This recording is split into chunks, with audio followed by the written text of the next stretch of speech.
First of all, I was born as a biological male, and I still am.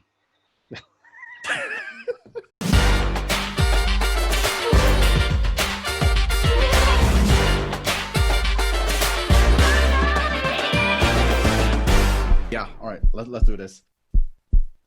All right, my friends, welcome to episode 10 of the Gomaluku Live Q&A show, answering questions on Indigenous peoples, rights, education, leadership, advocacy, and pretty much everything in between.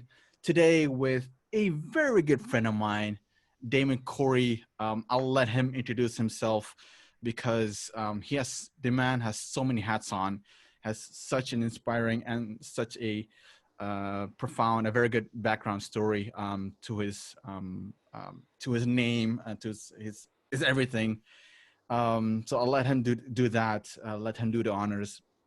Like when I think about Damon, like, he is. I think of him as the best roomie one could ever have. We roomed. I don't know. I don't know why. Damon, seriously, um, have you? Didn't you realize that every time we go to the UN in New York, that Pamela Kraft, our fairy godmother to the Indigenous movement, executive director of the Tribal Link Foundation, she always puts us together in one room. And I don't know why though. Like if get the feeling of like you have these two kids that are always up to no good. You put them in one room, hoping that they'll behave. Um, and so that you don't have to bother with it. That's always the vibe that I get. Like, how do you always experience that, like us rooming together when we're in New York? Yeah, now that you mentioned it, you know what I think is going on? Because ever since the very first time that we roomed together for the permanent forum, we brainstormed and we came up with something new. So it's like every time we're together, there's Mm. some new indigenous entity gets, thought of, started, created, what it inspired, somehow. So it's never time wasted. Like all the times we were together, we had come up with the Caribbean Amerindian Development Organization idea. Bounce it off you. You gave me some suggestion pointers. We, tweaked it, and then it was born. The Indigenous Democracy Defense Organization, another thing we brainstormed about and saw the need for, and we tweaked it, and it exists now. Mm-hmm. Before then, you'd come up with the novel way of getting the students to take their training back home with enthusiasm, put it into their communities and be force multipliers. So all of that, all those ideas came out of our time together. So I think Pam realized after the first time that it's beneficial for these guys to be in the same space for 2 weeks. Something's good is gonna come out of it. It's a very good way of spinning the whole thing. How I initially thought about it, but like, yeah, when you explain it like that, it makes a lot of sense. Um, that yeah, we full disclosure, but when people so people know, it's not that we share a hotel room and we spoon each other every night. Um, it is more like we talk a lot, like an awful a lot, in a way that we bounce ideas off one another. It is like a breathing space actually of ideas and thoughts. And I always appreciated the I think all people appreciate it as well. You remember the last time that we did, what was it, Project Access, and then another project Yeah, that we started, that it was like such deep conversation that we had with the trainees, in our room, just about everything, most of the life actually, and exactly. mental health as well, and like your place within the movement, within the community. um so yeah, so starting to think of it, always appreciate it.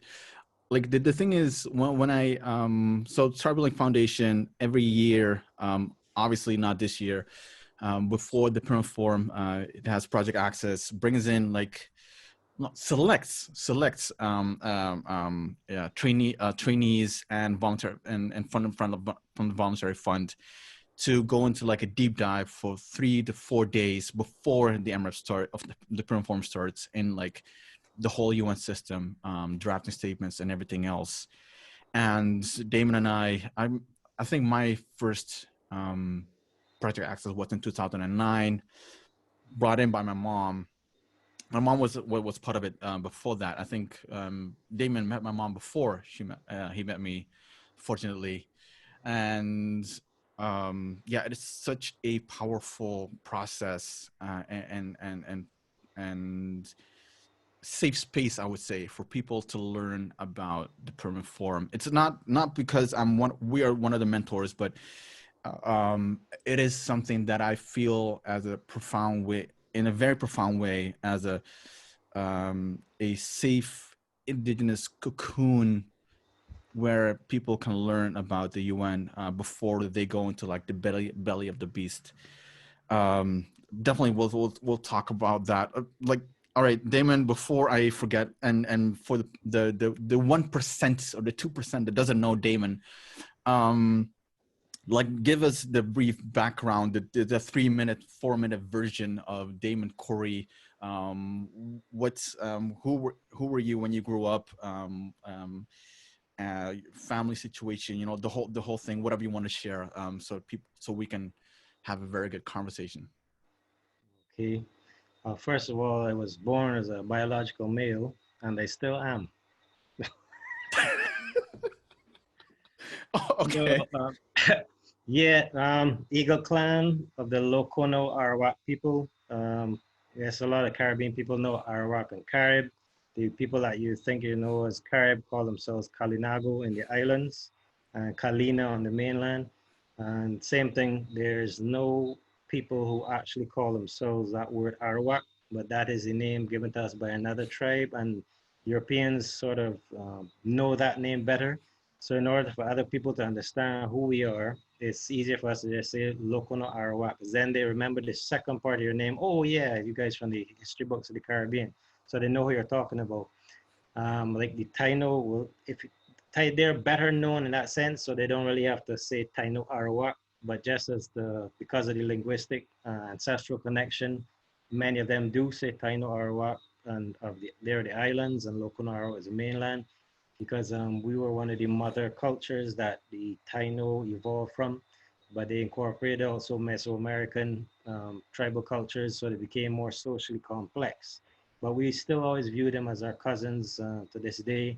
I remember speaking with elders back when I was just 19 and married back into the tribe, and they would talk about what Columbus did to our cousins in the islands, and these are men in their 80s, and the tears would be running down their face. So it's then when I realized that, you know, we're one people, and the islands and the oceans separated us geographically, but spiritually, our heart is still with them, and all of the Taino that I know, their heart is still with us as well. But it's very hard to, in brief, my great granddad was the last hereditary chief of our clan of the tribe, not the last hereditary chief of the Lokono-Arawak people, because nobody knows who that was, but at least in Guyana and for our clan, he was the last hereditary chief, which is the traditional way for us to have the leadership system. The British are the ones who changed that and installed a system where every 3 years we have to elect the chiefs that we have, and that system is still in place to this day. But everybody knows the traditional system was not like that. And you find society is divided in a sense, because you have those who only know the British system, or they prefer that than the traditional system. And then you have another faction of the tribe that they have more respect for the traditional system. And so it's something like, I guess, like in a microcosm of what goes on in the UK, not everybody supports the royal family, and everybody is against them either. They have your populations that support one system over the other.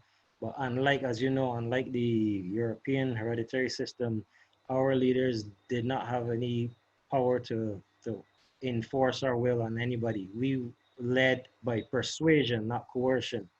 If the people thought that you were a lousy chief, they'll just withdraw from your village and go to another village and live under another hereditary chief who did a better job. So you get more influence, you're more successful, the better a leader you are, the more you can give away to your people. and they see a benefit of having you at the helm, then they respect and follow you. But if you become a tyrannical jackass and try to give people orders, that's not our way. You immediately lose support, and it's not father to son thing either. Very often it's father to brother, father to nephew. What it never was females were never traditional leaders. But we right now we have an elected leader who's female. She's the first one in our history, and I support her and work with her as much as I can. I've had good relationship with pretty much all of the elected leaders because we are one people and we need to cooperate instead of being, antagonistic towards each other. I don't interfere in their dealings with the national governments in Guyana or Suriname. But when they want to do something traditional, I don't go and ask them permission to do it either. I know what rights I have to do spiritual and cultural things, and so we have that kind of diplomatic, positive relationship between us. I Mm-hmm. don't get involved with local politics, and they don't get involved in any ancestral spiritual practices or cultural practices that I revive or lead in the tribe. So it's been working well so far. Um, there was a smallpox or measles epidemic that killed almost everyone in our clan when my great grandfather was still alive. And he only had one surviving daughter, which was Shokolaliwa. In English, her name means little yellow butterfly. She's the last one in our clan to be born and grow up naked in the jungle. Because the kids will run around without any clothing whatsoever until they hit puberty. And then boys and the girls will wear a loincloth and cover their private parts. But so she grew up, having her skin tattooed and naked and content, our traditional ways. But when the epidemics killed off almost everyone, and her father knew he couldn't pass his chieftaincy on because it's not father to daughter. We never had a female leader before. So what he told her was if any of her sons or her grandsons, but some male descendant of his through his last surviving child married back into the tribe, then his authority would pass. And I, grew up hearing Granny telling these stories because my granny and her two sisters and her three brothers were the six children that we call her Princess Marian because when she was Christianized, she was given the English name Marian, the same Shokolaliwa. And she kept the traditional spirituality alive. Her husband was actually a mixed race Dutchman in Guyana, but he did not really support our animist spirituality, so she had to smoke her tobacco and pray in private. He thought that the indigenous spirituality was nonsense, so he didn't support her Mm-hmm. in that. But anyhow, 1925, she and her husband and the six kids emigrated from Guyana to Barbados. So it's like the leadership of the clan went into exile, and from 1925, one of her second eldest son, who went to England, there's about 100 of us descended from him alone up there. He was in World War II and so on. He went back to Guyana in his 60s to try to fight for the original chiefdom. And that wasn't successful because that time the communists were in power and everything belonged to the state.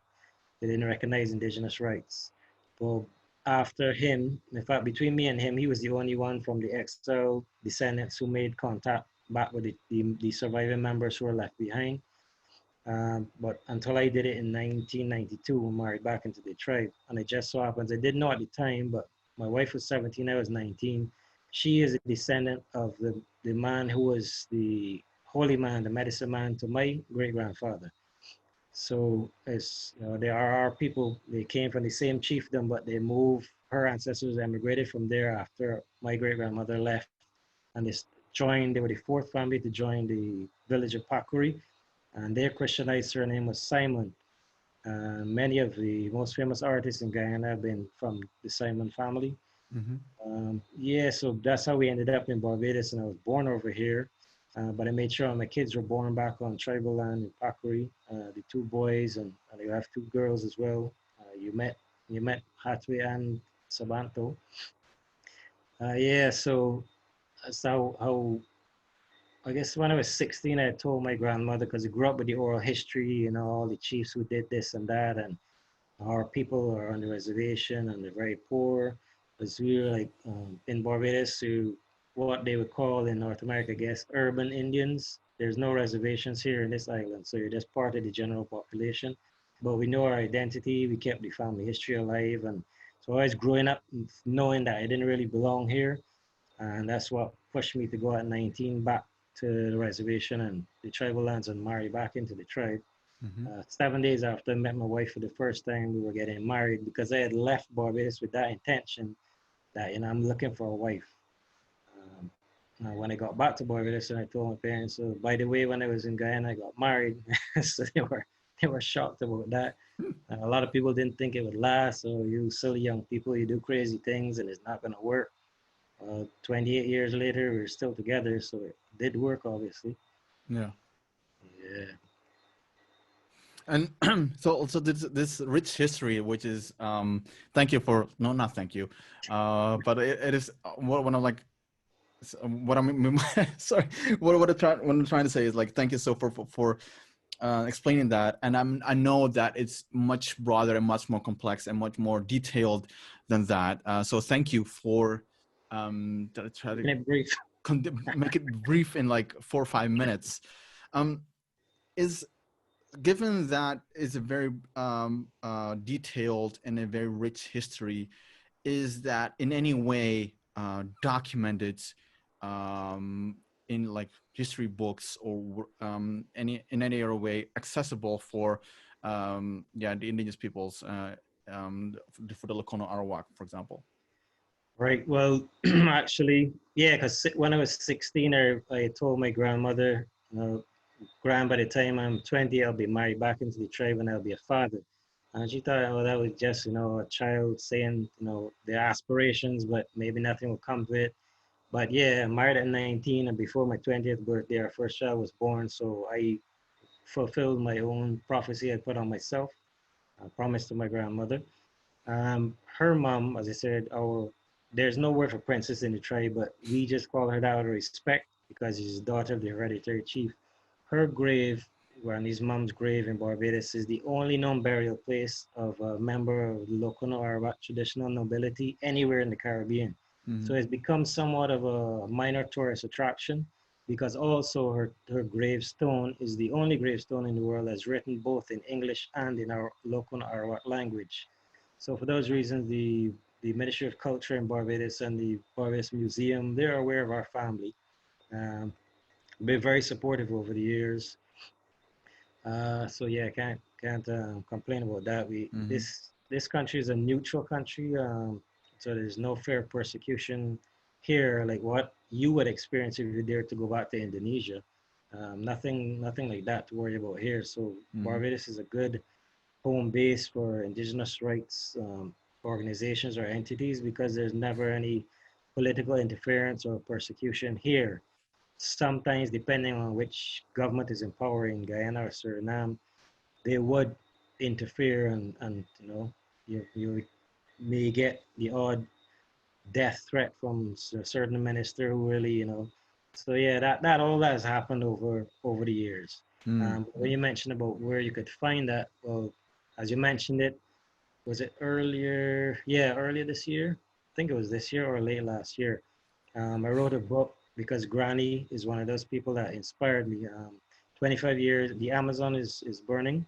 25 years of indigenous resistance inspired by Native women. My grandmother being the first one of those who, as a child, I always grew up hearing Granny telling stories, and that inspired me. This little woman, what she went through and what she was fiercely proud of, and then my wife being very militant on the side of indigenous rights, although she's just 4'11", so she could have starred as a hobbit in Lord of the Rings or something. But so it's not the size of the dog in the fight, is the size of the fight in the dog. Yeah. Yeah. So then there are other women like Ellen Gabriel, the Mohawks. You remember 1990 when there was that huge crisis in Oka, where the Mohawk Warrior Society came to the defense of the Six Nations, and they literally had a standoff with the Canadian Army that lasted for months. Bridges were seized, and there were shootouts with the police and all sorts of things. But that really showed me, because I remember seeing Ellen Gabriel on the front lines, you know, right in the face of Canadian soldiers, you know, she's right up in the face, shouting at them and pointing at them. And she was unarmed, and they were the M16s, and this little woman was showing no fear at all. So Mhm. she inspired me too. I mean, I was young at the time, but I did try to get. I actually got to Canada. I had enough money saved. I bought a plane ticket and went, but I didn't get as far as them because the Canadian police at Akwesasne, there's a police station right near to Akwesasne, and they held me there in detention, and then the family had to get involved, and you know, usual nonsense. I wanted to go and show solidarity and join with the Mohawks on the front lines, but as far as the Canadian police were concerned, that you know you're coming to do some terrorist or subversive thing, so they detained. Only spent one night in that cell, and then the Barbadian embassy there helped get me out and repatriate me back to Barbados. So it was useful again. But that started because that was before I married. That started. I was only 17.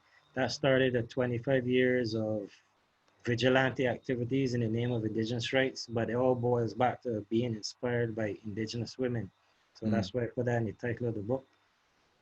In the book, I may reveal a lot, but I'm not silly enough to give actual dates and countries and you know locations and all that. I'm vague in the sense that most I would say is which tribe I was with when I did X, Y, or Z, Mm-hmm. and I will say what we did, but there's no names where you can go and round up and ask any more details. Or like the Makushi tribe, they half of the tribe is in Guyana, half in Brazil. So when I'm talking about stuff I did with them, you have no knowledge or proof which side of the border I did these things in.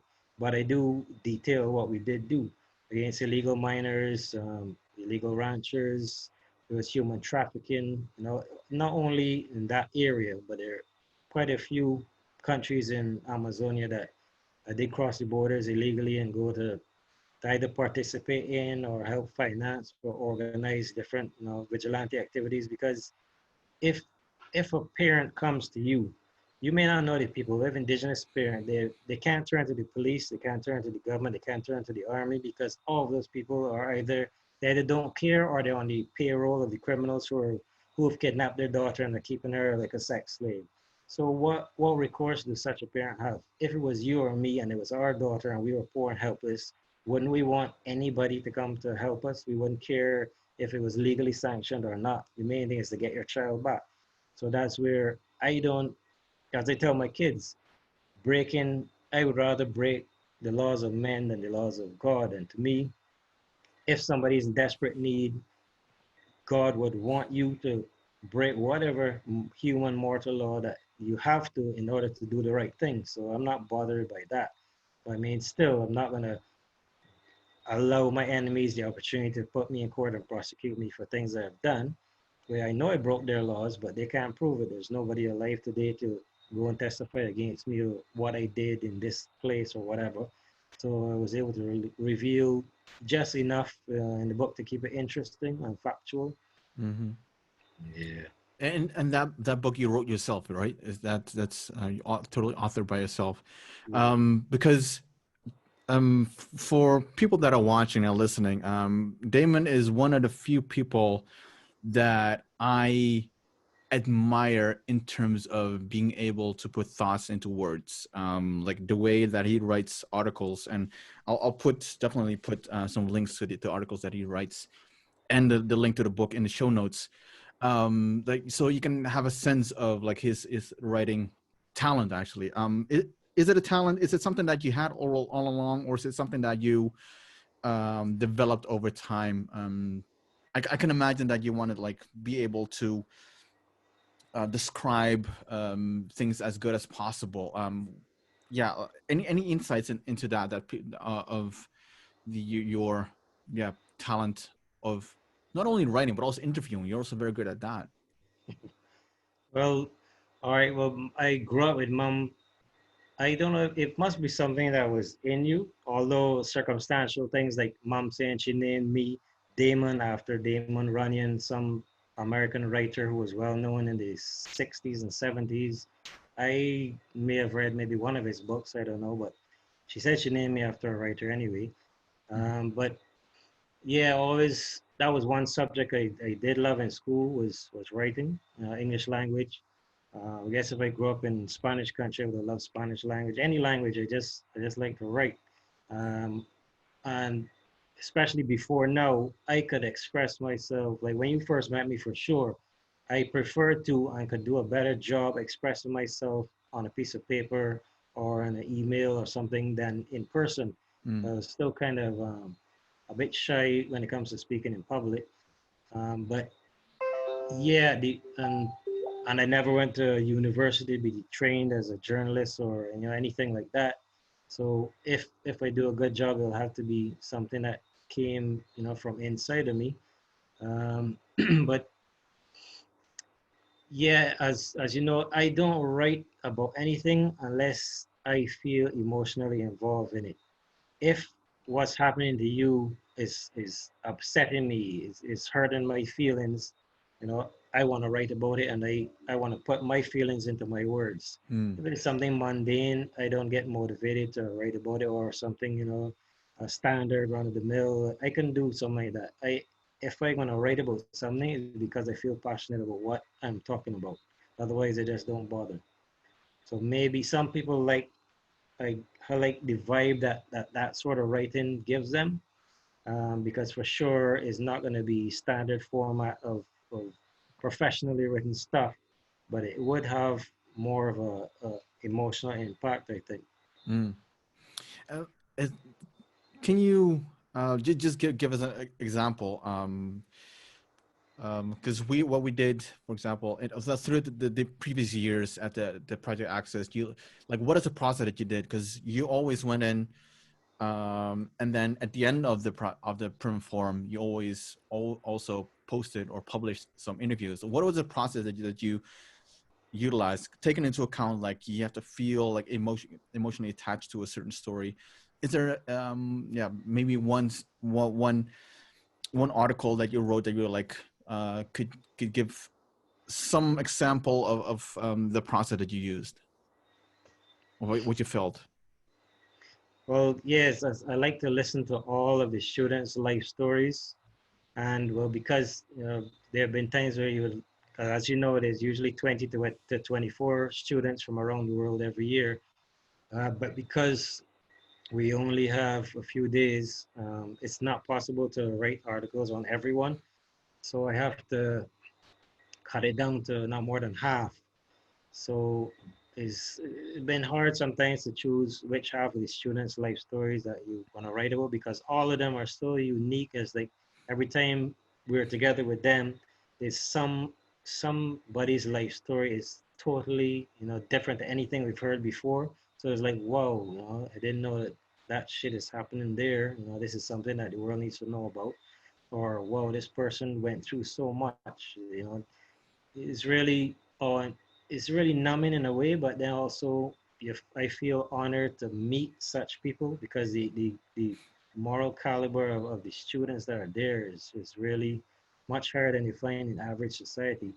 And that's something that I really love about indigenous peoples in general, is that the sincerity of the human being is something that is pretty, you don't find that in everyday urban non-indigenous society, where a lot of it is superficial.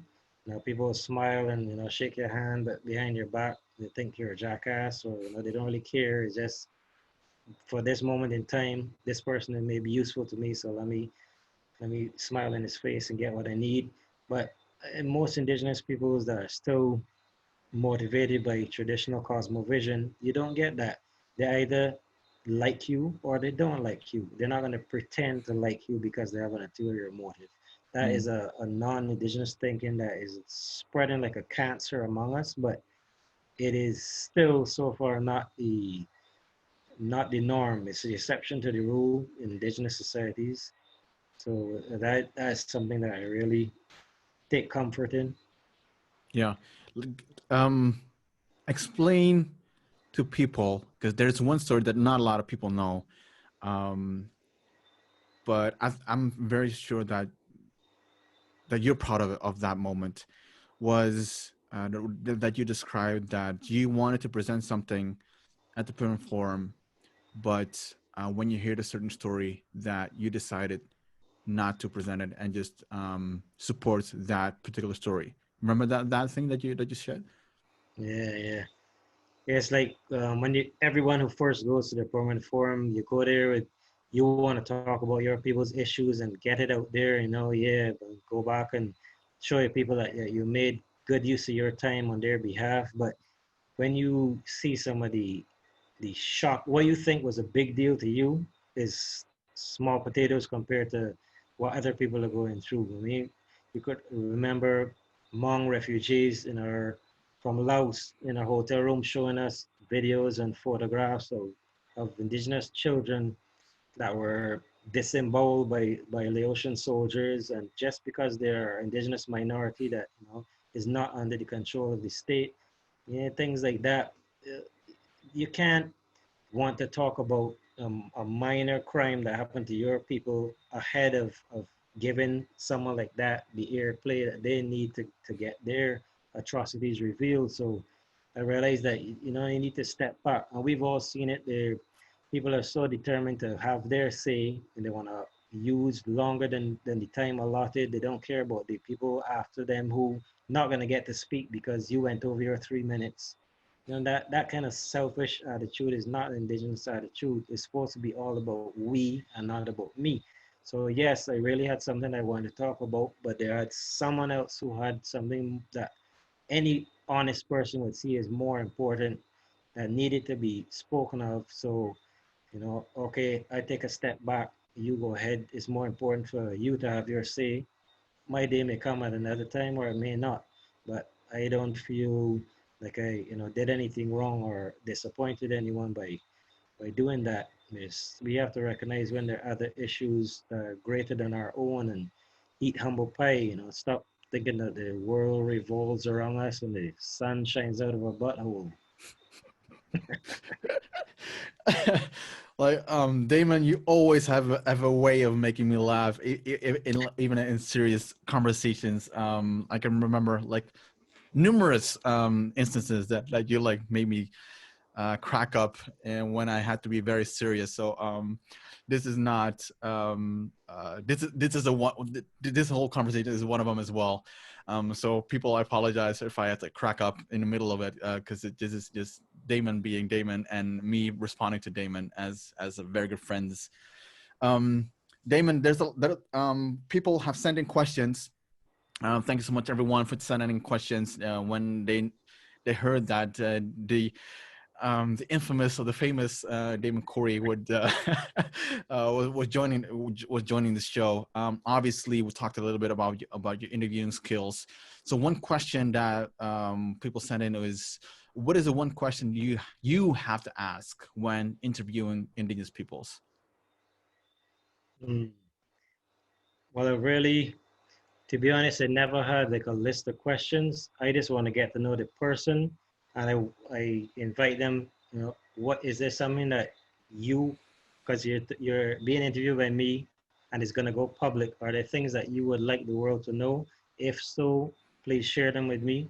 After I get to know your life story, and I'll put something together at the end of it. So it's more of a letting them get off their chest what they need to get off, and we just listening patiently, and the inspiration will come at the end of it. Or this is how I'm going to put together what all that I've heard tonight. So it's Mm-hmm. more of a ad hoc thing than any planned format. And once you go into that conversation, for example, like starting that interview before you write, um, is that mind, like obviously you listen first, but is it like I can imagine that people feel very how would I say it, uncomfortable to put them in themselves in like a vulnerable position of like sharing whatever they want to share, and or sharing their fears and needs and everything else. Is it something that do you yeah, like open up with a story, or do you how do you start that conversation? Yeah, I guess different. different modalities work with different people because I know one case of somebody who was very guarded about saying anything. I think you were there that time too. Mm-hmm. And sort of, she almost complained about the interview kind of being too personal or whatever. But then by the next day, she realized where we're coming from, and other people had shared their stories in that vein. And she came around and realized that, it was not like we were working for any intelligence service and trying to set her up. It was a genuine brotherly love thing, and we want, to hear your story. And then others are quick. They've already been through so much that they recognize that the more I get the information out, the better, not to sweep things under the rug. So they'll go with the flow, and there's Mm-hmm. no problem getting them to open up. But then there are some that you have to open up first. You have to make that first initial step and show them, hey, this is what happened to me. I trust you, and I'm sharing this with you, and leave it on your conscience that you could feel that you can trust me likewise. So it's a two-way street. So every student is different, but I'm the kind of person that, as you know, because when I met you right away, I say, this guy's heart is in the right place, and we became friends right away. As soon as I meet somebody the first time, I either like them or dislike them based on the vibe that I get, Mm. and it always proves correct over the years. Everybody who I did not like when I first met them has turned out to be, a deceptive person or dangerous in some way. And everybody that my spirit took to right away has turned out to be a genuine friend and a sincere person. So I kind of go with my gut when it comes to that too. Um, I think we've only had one instance where there was a disingenuous student, and they did not write about that person because it became, you kind of sell out yourself. When if you come from indigenous background and somebody is spinning a yarn, you can pick that up pretty quickly. You can fool other fools, but you can't fool people who know what it's like to be an indigenous person and kind of things that go on in your communities. So Mm-hmm. what that was what one in over 10 years. So we had literally 200 more other students who have been totally above board and have been wonderful examples of the human spirit. Yeah. Thank you so much for sharing that. And it goes also like to like into the second question. In these conversations that we have, you alluded to it in the beginning of this whole conversation. Like our hotel room, hotel room was like a reading space of like good conversations. IDDO, Indigenous Democracy Defense Organization, Amerindian Development Organization. So some things that you came up with um, in in these rooms. Sorry, in the room. Um, what made you? Yeah, shit. So now I forgot the whole train. I lost my train of thought. So like, yeah, these organizations you incubated actually at the Perm Forum. Um, yeah, can you explain a little bit about what the IDDO is and the Amerindian Development Organization is, and what your role is it in those organizations are? Okay, I'll start with CADO, Caribbean Amerindian Development Organization first, because I realized from 16 years voluntary work at the OAS and the Indigenous Working Group of the OAS. People who don't know, OAS is the Organization of American States. That's all the countries of the Western Hemisphere except for Cuba are involved in that.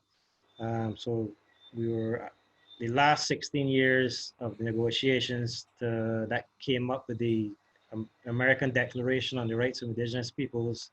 That was what I was working on for the last 16 years. I had other colleagues who were in it almost 14 years before me. So those veterans are sort of, uh, you know, followed their example and learned the ropes from them. Um, and but I realized there that there wasn't consistent representation in the Caribbean. I was one of the most consistently present Caribbean indigenous delegates there. But you may see somebody from Suriname this session, but then you don't see them again for another few years. Yeah. You see somebody from from Dominica, then you don't see somebody there another few years. So, but every time they had a session for those 16 years, I would go, because and then I realized too that there wasn't enough unity in the Caribbean, where you had some organizations that only represented segments of the Caribbean, not the whole Caribbean. So that's why I said, no, looking at the map, Caribbean Sea, you have the north of the Caribbean Sea, the Great Antilles. Okay, that's Taino territory. Then you have the far west of the Caribbean Sea, the Kuna. We could never forget the Kuna. They're literally the only indigenous peoples living on islands in the far western Caribbean Sea. So I reached out to the Kuna as well and had their input and advice in CADO as like an honorary membership for them, but they do have the power to influence our decisions with their positive advice. Then the Eastern Caribbean, the Lesser Antilles, the Kalinago and Dominica are the only indigenous formally recognized territory that exists. So the former chief, Irvin Sorgis, is a founder member of CADO, invited him in. We have Brother Mukaro Borrero and Sister Taipeli of the Taino that are involved as co-founders too. And then you have me representing the southern part of the Caribbean with the Guyanas, where the migrations started into the islands in the first place. So we are the only indigenous entity that represents all four corners of the Caribbean Sea. We have the Imbara tribe in Panama is one of the members of CADO as well. We have in Baracoa, Cuba, the descendants of the Taino communities that are there. I mean, they had Cuban government genetic tests on them to prove that they were who they always said they were and who they phenotype resembled.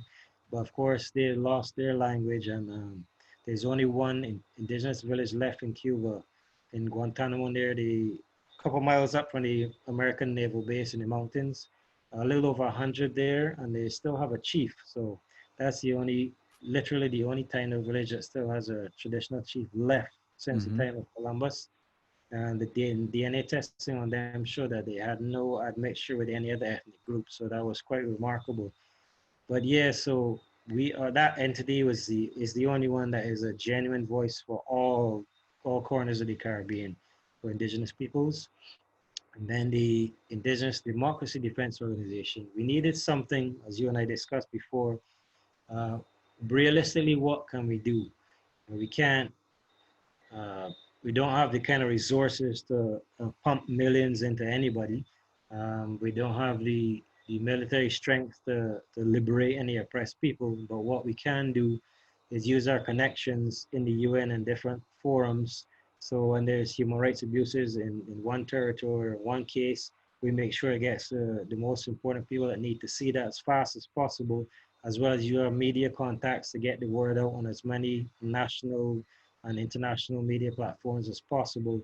So the flow of information out of affected indigenous communities and to get where it needs to get to, and the flow of information back in, because there's still many indigenous communities that do not know the United Nations Declaration on the Rights of Indigenous Peoples. And when they do know about it, they get the mistaken impression that this is it. We ain't gonna get better than this. No time, no how. When you have to explain to them, no, actually, this is a minimum standard. This is the least that the government is supposed to recognize of your rights. From that, the only way is up. We're going forward. We're not going backwards. So, flow of information, vital information into communities that belong to IDDO or reach out to us, and the flow of information out of affected communities. So that is a mouthpiece for both sides of that equation is what we've been most successful and been able to do so far. With, as you say, it's totally self-funded. There's not a single grant or donor anywhere in the world that ever gave us 2 cents to rub together. This is all coming out of our pockets. This is the best we can do um, to, to help ourselves, but somebody had to do it. We can't sit back and wait on someone else. We had to take the initiative, and that's what we did. Yeah. Damon, probably you've already told me this, but I'm not sure. I haven't idea, or I have a like assumption actually, is that could it be maybe like, yeah, could it be that the situation of how you handled, or not handled, yeah, the our friend in Manipur was in prison, Right. could it be that that was like the start of the like what that light bulb moment for the IDDO? You're exactly right. That was the catalyst for it, because it's then that I realized that, oh shit. So, little nobody's writings in this part of the world, but as long as there's, the writings reach the right ears, it actually got somebody who was illegally detained and tortured and probably would have been murdered, released from prison in India. It's just all, as I say, using the connections and the article that you put together, because it was so moving to you. And his wife messaged me to let me know, Jitin has been arrested and he's in jail in this part of of Manipur. So, oh shit! So I wrote something quickly and sent it off to Pam. Pam has all the contacts in the UN. I got as far as it could go. A phone call was made from high up in the UN to high up in the Indian government, which then made a phone call to that state, to the chief of police, and told him to release our colleague from jail. So then I realized that really and truly, sometimes the pen can be mightier than the sword. We had no power to get our brother released from a certain fate, but just by getting the right people to be aware of what was going on was enough to free him. And up to this day, I don't think he's ever been rearrested, because he's such a indigenous celebrity, in not in the glamorous sense of Hollywood, but because of what he went through. That the Indian government knows if he's arrested again, it's just going to be more egg on their face. So, it's better to ignore this guy. We don't like him. We don't like what he's saying. But if we, break the law and violate his human rights again, the whole world's going to know about it within, a matter of hours. So it doesn't make sense. It's not something you can quietly get away with, like so many other indigenous defenders all over the world who disappear or are murdered every year. And, their story is only known after the fact when it's too late. Mm. Damon, the next question is, I think it's sent in by someone that has encountered you more than once at the United Nations. Damon, you've worn a military outfit to the UN once or twice. What's the story behind it?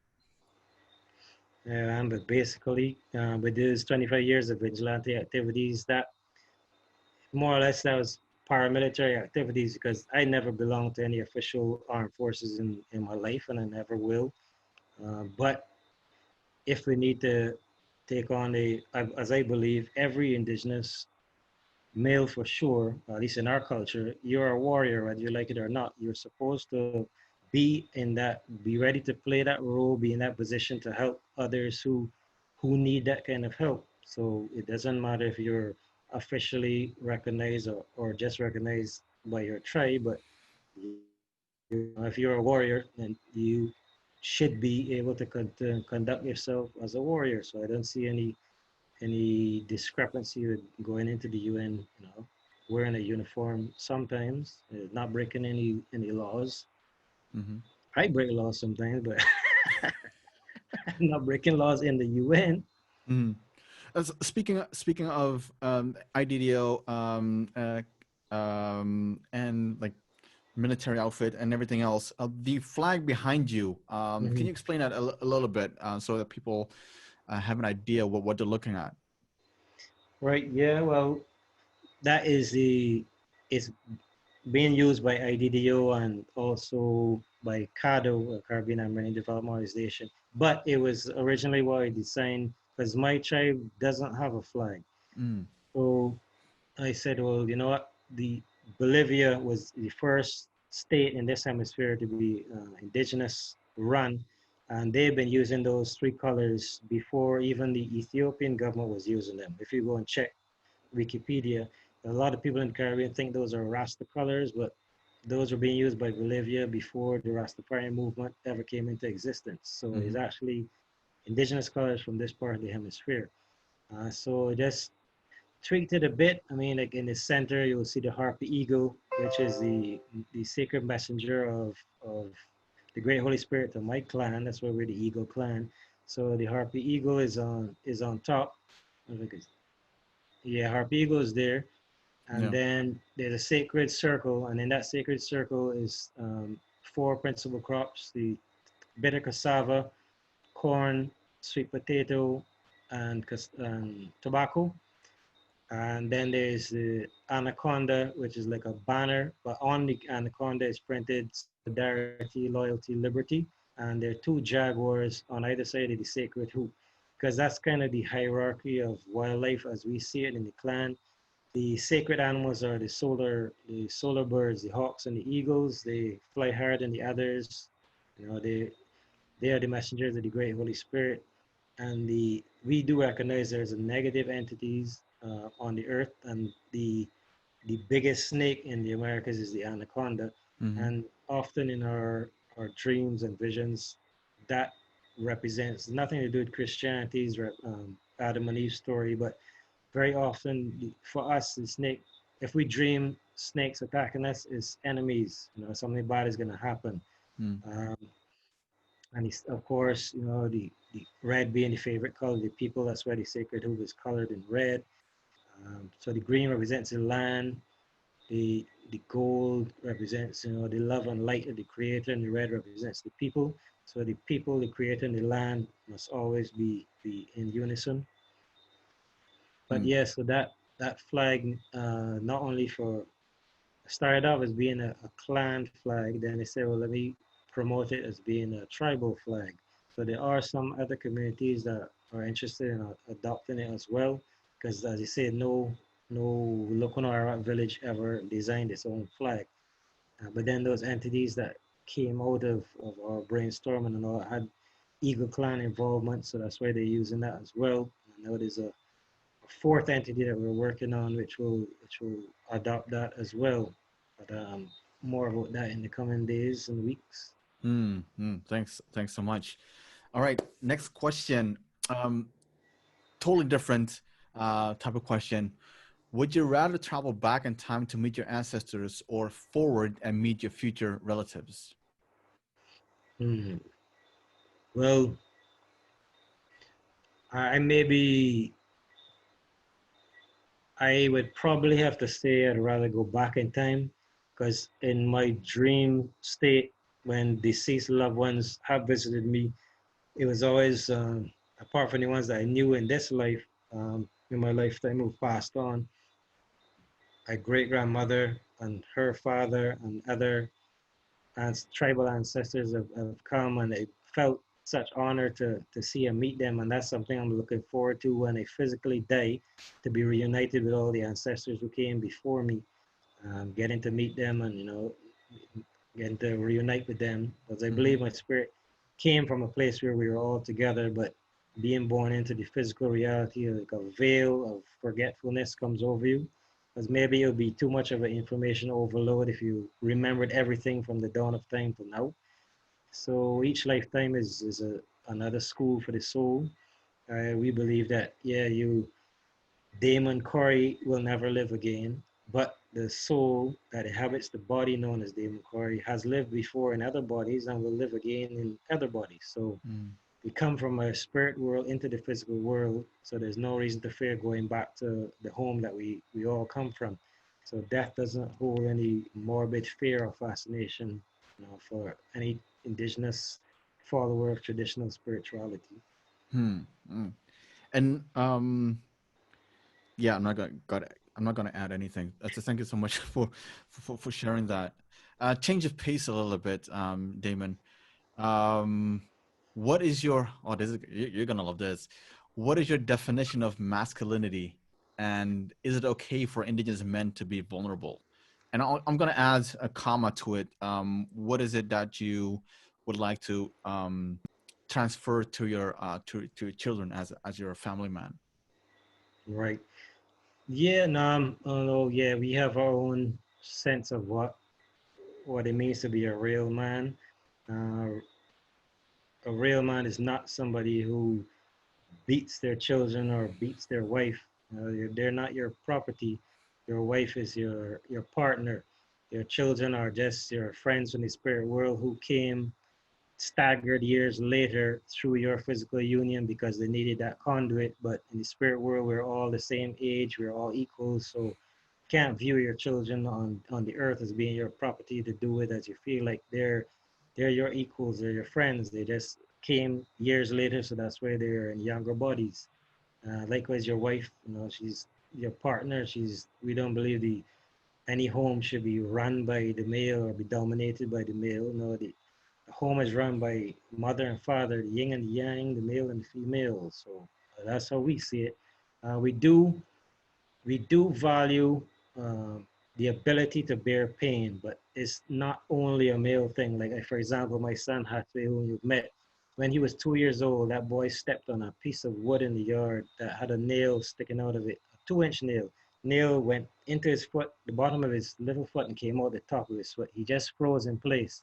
Tears were running down his face, but he wasn't screaming or hollering out.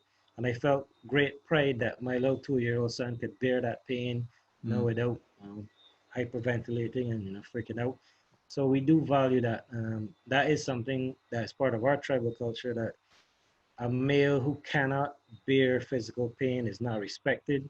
So I mean, if you get a cut and you're freaking out and being panicking over your blood spilling, unless your entrails are falling out of your stomach, well then you have a reason to panic. But I mean, Mm. just because you're cut and bleeding, that's minor stuff where you got shot or something. But so we value toughness, yes, but I mean, yeah, everybody should have feelings, and you should care enough that if something very sad comes to your ears, that it would make your eyes well up with water or a tear run down your face. I mean, you're not going to be incapacitated by your grief, but there's nothing wrong with tears. I mean, I'm pretty sure when my daughters get married that I'm going to be where if I'm there, that there'll be tears running down my face because as your little girl she's gone now and she'll be in starting her own family, and so that would be a hurtful thing to me. I love my daughters. Mm-hmm.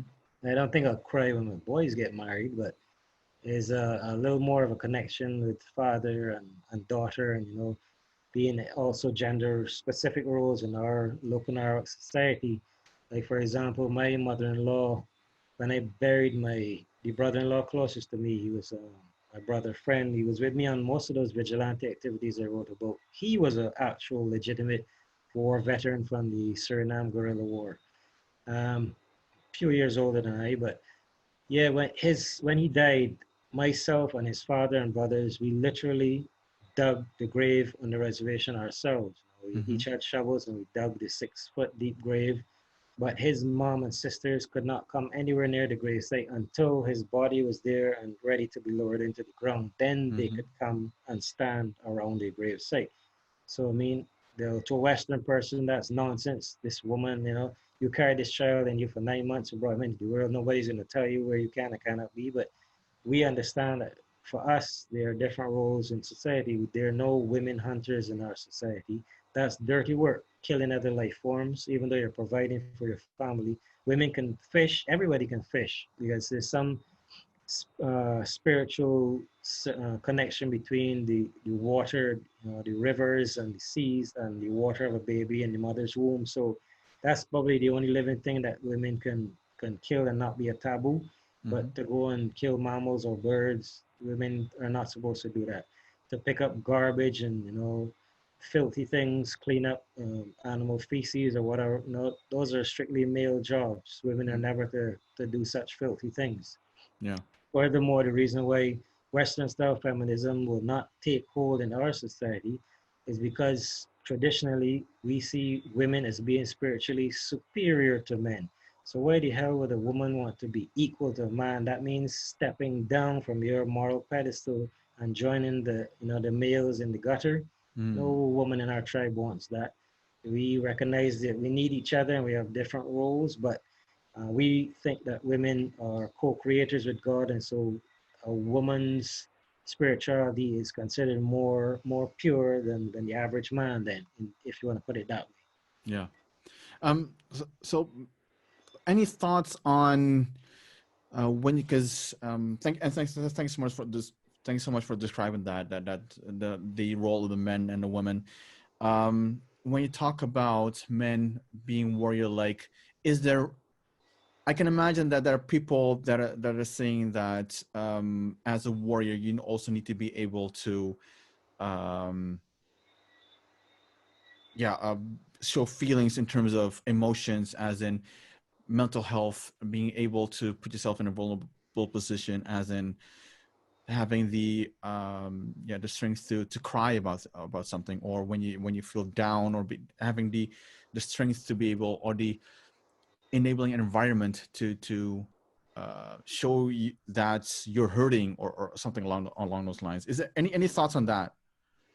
Yeah, the tears of grief are normal and accepted. Nobody will, ridicule you or think less of you for that. But it's just the ability to withstand physical pain is very Mm, important.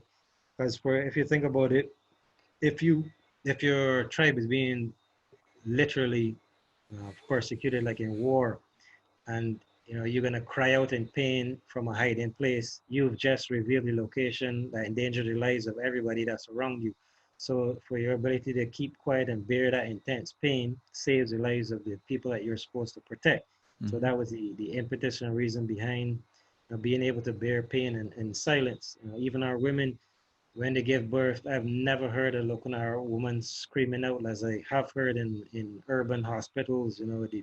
And my wife had 5 children and never had once had an epidural. There was no kind of numbing the pain or nothing. She gave birth naturally, and you never heard her scream out in pain. Mm, You wouldn't even have known that a child was born until she comes out of the room with a baby an hour later. And if you give birth the traditional way in a squatting position, the mother can literally, within an hour, go back to normal everyday life as if nothing happened. But when you're laying on your back, which is the Western non-Indigenous way, you gravity is not helping you pull the baby out naturally like a squatting position. In a horizontal position, you're putting stress on the back muscles. So you're kind of giving birth sideways instead of down.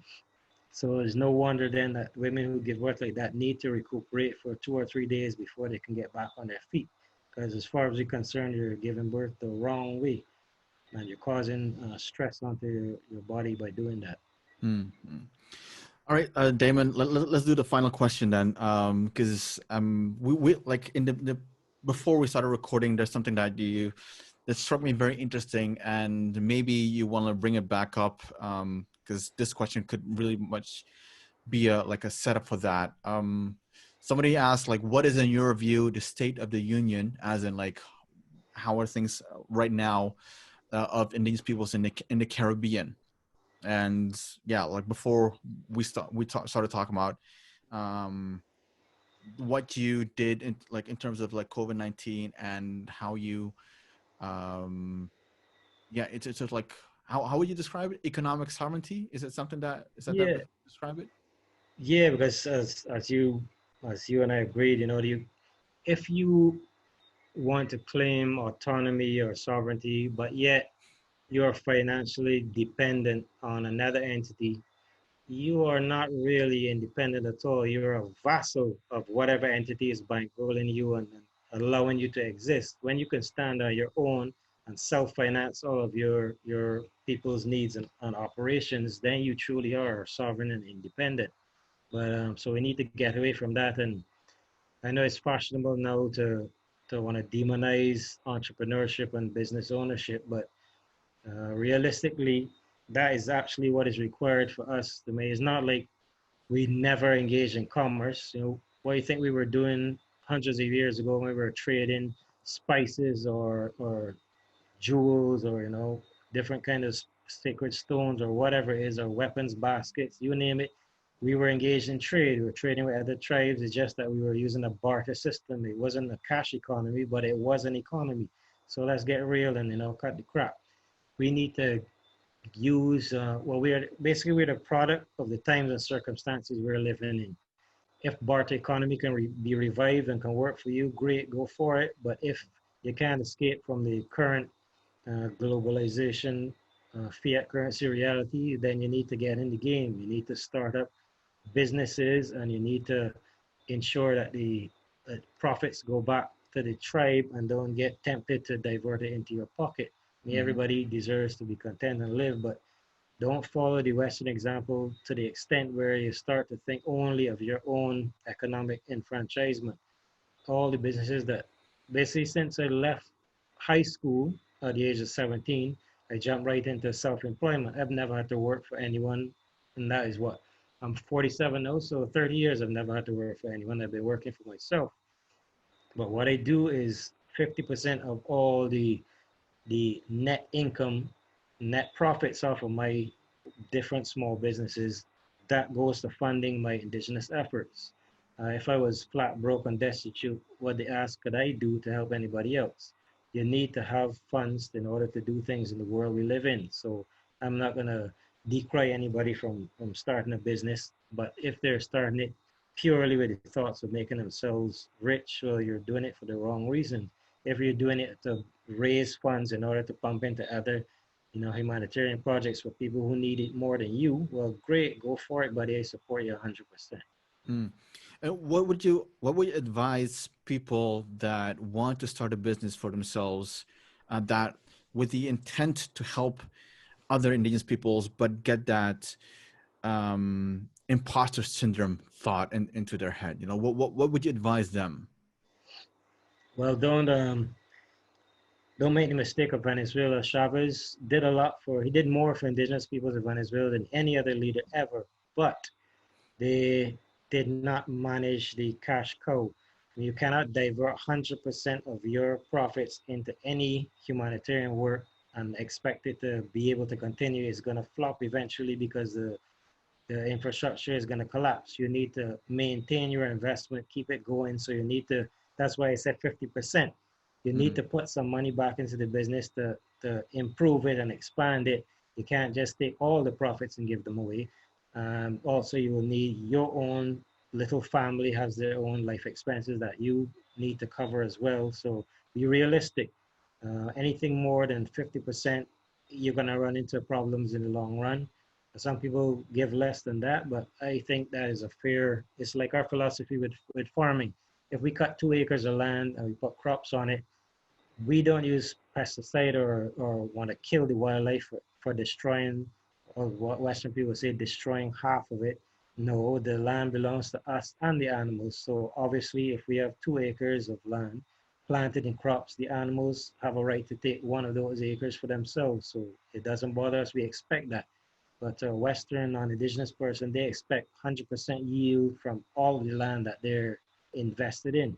And that's not spiritually realistic. That's Mm. being egotistical and selfish. If you want to reap everything from the land, is the land yours? You're just using it for a short time. It belongs to every living thing. Mm. Um, Damon, we're running. Thank you so much, by the way. And I think we're running a little bit out of time. Any final thoughts for the last 2 to 3 minutes? Final thoughts, things that I forgot to ask you, or things that you want people to think about. Hmm. Well, yeah, something that we keep reminding the students that we co-mentor at the UN is the United Nations Declaration. That is something that we need to breathe life into. We cannot, just cite it and expect that the states are going to embrace it wholeheartedly and give it to us on a silver platter. No, you have to literally start implementing what those articles say we have rights to on the ground. Let it become, let it manifest in your reality of where you are and your people. For example, every time we're doing something, well, we go ahead and do it. We don't ask the state for doing it, but even they ask, why did you do this or whatever, say, well, article so and so says that we have a right to X, Y, and Z, so therefore we're doing it. After the fact, it's already done. You need to come from that angle, that side of the table, or not be begging on one side. Please, can you give us permission to do this? Or no, if this is your right, you don't need to ask anyone for your rights. What you do need to do is to start implementing your rights on the ground. Not let it be just some theoretical aspiration on paper. That is a mistake most indigenous peoples are doing is they like to fall back and say, oh, the UN is a paper tiger. So, what can we do? It's not going to work. It's not helping us. Well, get off your butt and make it work for you. That's what we're doing, and we're getting success doing that. So why don't you do the same? I'm not saying every country is gonna have the same success, because there are states like Indonesia, as you know, that will be far more intolerant and hostile, and not gonna be open-minded enough to let you get anywhere with it. But still, you would never know unless you try. In the countries we're dealing with are a little more wary of the court of public opinion, so they don't want the world to see them as villains. Some countries don't give a damn what the world thinks of them, and they do what they feel like. But if you're lucky enough to live in a country that is image conscious, well, use that to your favor. Use friendly media to push your indigenous agenda. That is what we need to do more, and stop lurking in the shadows and sulking, and things aren't getting better, and nobody's helping us, nobody cares about us. We got to care about ourselves. We have to be the movers and shakers in the world today, in our issues, in our territories. Perfect, perfect, perfect, Damon. Thank you so much for your time, and very much looking forward to Printing Forum 2021 when we hopefully get to room again. Promise again, I won't spoon you this time around. But yeah, appreciate you taking the time to sit down for this episode, and obviously once all this is over, we can do this another time, but then in person. Appreciate it, man. Thank you so much for your time. Thanks, bro. All Glad to right, be cool. here.